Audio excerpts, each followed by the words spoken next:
Bali, Isle of the Gods, Heaven on Earth, Island of Love. Few earthly spots merit such epitaphs, but then rare indeed are lands with so many positive attributes. At first blush, it is the awesome splendor of the landscape which lends the island its dramatic magic, marked by volcanic uplands, set off by verdant terraced rice fields. A closer view reveals that the aesthetics of everyday Balinese life are likewise fascinating, emerging from an intricate weaving of art and religion. When in 1597 the first Europeans landed on Bali, they believed that they had discovered the biblical Garden of Eden. Even today, Bali's gardens approach this ideal. The splendor of tropical flora and graceful artwork, coupled with breathtaking views, constitute the essential ingredients for the success of Balinese gardens. Foremost among Bali's internationally celebrated garden designers is Michael White. A self-described dropout from Australian society, White came to Bali 3 decades ago and has remained. Indeed, he has since even adopted a Balinese name, Made Wijaya. Today, this name stands for the design of more than 700 tropical gardens throughout the world. In 1987, Wijaya built for himself the Villa Bebek. In so doing, he created a visible, uncompromised representation of his own gardening and, more importantly, architectural design ideals, because Wijaya's foremost interest is architecture. I sort of fell into landscape design. I had studied architecture at Sydney University, and I dropped out 3rd year and travelled to Bali from a hippie commune in Nimbin in Australia, and really first started coaching tennis, and then met some sort of cafe society pals who invited me to do a first garden, which was a Geoffrey Bawa house. I didn't know that he was the great architect from Sri Lanka. And then started to learn from the Balinese about loving nature and nurturing nature and about courtyards and developing different styles. I just fell into it, really. The brief for the garden design of the Amadari resort near Ubud was among Wijaya's most important commissions. As the island's cultural heart, Ubud has attracted Western tourists for decades. However, few among them could ever afford a night at the luxurious Amadari.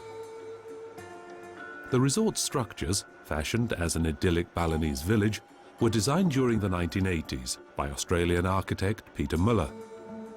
And while Muller architecture favours the austere, clean lines of Japanese influence, Wijaya's playful garden design, featuring statues from the highly imaginative Balinese repertoire, provides a fascinating and decidedly native counter-melody. Typical of gardens throughout the island, Wijaya has set out a sculptural army of demons and warriors. In accord with Balinese faith, a mixture of Hinduism and the worship of ancient deities, these surprising figures have the task of keeping evil sea spirits away from the resort.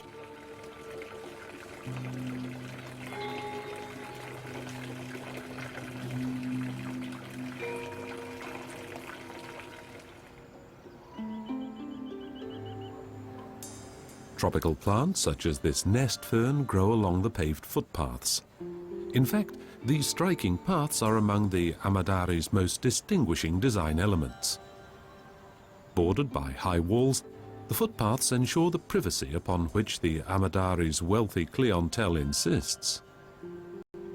The severe aspect of the ochre-coloured walls is softened by the various potted and bedded gardens. His design includes various water basins, accented by the vivid blossoms of such favourites as Frangipani and Heliconia rostrata. 29 freestanding suites are found on the Amadari grounds, decorated by interior designer Carol Müller in timeless colonial style.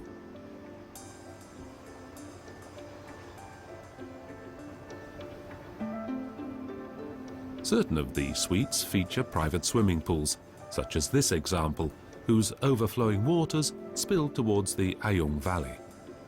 Such refined design elements have established the Amadari internationally as a model of tropical gardening. In Sanur, on Bali's southern coast, lies Villa Bebek, Made Wijaya's privately owned masterwork. Contrary to the Amadari model, here the flowers and plants are allowed to flourish wildly, hence revealing the lush opulence of tropical vegetation.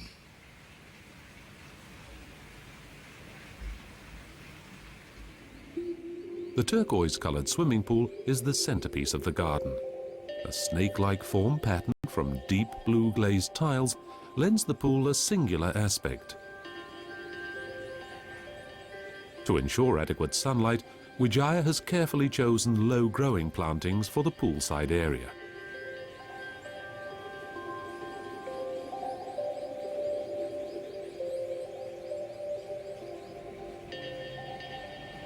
As in every other Bali household, so in Villa Bebek, sacrificial offerings and gifts are brought to the gods and house spirits as often as 5 times each day. Rituals such as this lend structure to Bali's daily life. And Made Wijaya, who once lived with a Brahmin family for a number of years, has no desire to abandon participating in this island custom. Growing up as a designer in Bali, you learn about the spirit of place in a real sense, that every courtyard has a home spirit, and you have to build a shrine to that. Sometimes they try and sneak it into a garden in a country that has spirit beliefs, in terms of a rock or a water body, artificial hill, maybe a little grotto for a Madonna in Italy. I think it's very nice to have that spiritual, I won't say religious quality. I try not, and I abhor what I call scatter Buddhas. A lot of designers in Bangkok are doing royal funeral reliquaries, always 5 in a row. It's that sort of thing. I try and use warriors, angels, dancers, cooks.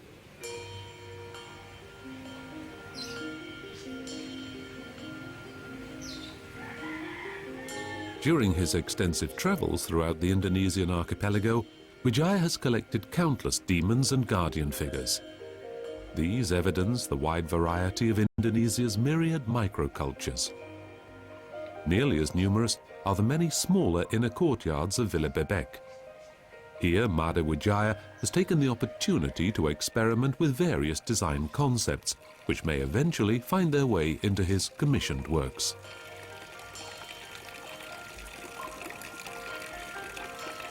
The Blue Courtyard makes a conscious reference to the famous Majorelle Garden in Morocco, which was restored by Yves Saint Laurent and Pierre Berger.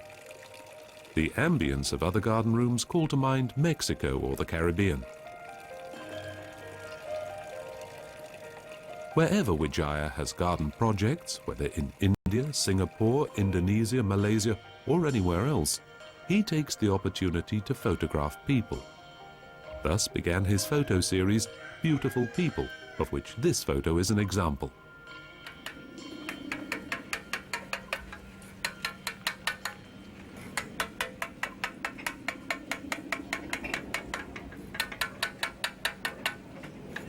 Balinese stonemasons, sculptors and artisans are on Villa Bebek's full-time staff. As such, Made Wijaya can offer his clients complete design and construction packages tailored to meet their every garden need. An integral part of the design package is Wijaya's collection of garden lamps, which today can be found in gardens throughout Bali. But even this does not delimit the spectrum of his talents, for the restless all-rounder writes travel and architectural books, is a professional photographer, and is the publisher of the lifestyle magazine Poleng, as well as numerous photo calendars. Procedure, the room. And he just sort of returned his arm to the Holt sort of thing?